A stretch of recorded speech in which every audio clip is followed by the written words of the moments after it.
Hi, I'm Brady Konefke, a sophomore here at Southeastern Louisiana University. As part of my major, I have to take Com 211, which is also known as speech. In speech, you're taught many different types of speeches and many different things about them. Persuasion speeches are one of the types taught in class, which is one of the most complex types. Persuasion is the process of creating, reinforcing, or changing people's beliefs or actions.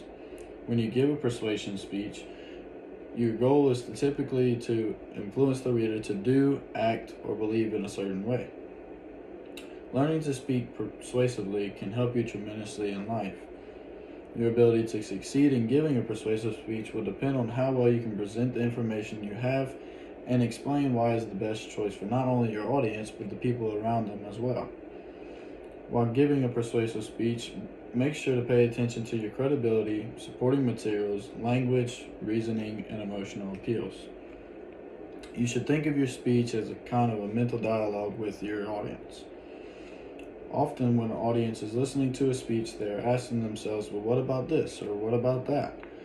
Your job is to answer as many of these questions as you can without being asked in order to allow them to fully engage into your speech without having their own inner thoughts. Also, identifying your target audience, anticipating the possible objections that arise, and answering those objections and preparing your speech are all good ways to be well prepared. Persuasive speeches may center on fact, value, or policy. When giving a persuasive speech about a question on fact, your goal is to get the audience to accept your view of the situation. Questions of value involves a person's beliefs about what is right or what is wrong, or what is good, what is bad. Your opinion must be justified when giving this speech in order to be successful. When you speak on a question of policy, your goal may be to spark an immediate action or decide to see how the situation plays out.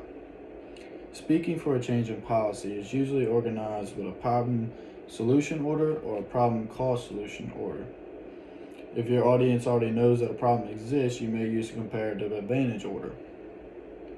Whenever you are seeking immediate action, you'll most likely use the 5-step motivated sequence order, as it is the best way for portraying how big of an issue we are facing. Regardless of your speech topic or method of organization, your speech must be ethical and correct. This is what makes persuasive speech so complex. While they're the most complex and difficult, they can be very fun to give as well. You may find even more interest or involvement in your topic while doing research. You also may end up actually persuading others to join in on your thoughts and beliefs, helping you to achieve something that you feel so passionate about. Being successful in persuasive speaking equals being successful in life. So while you learn about different types of speeches, be sure to pay close attention to the most difficult one, as it may be the most important one also.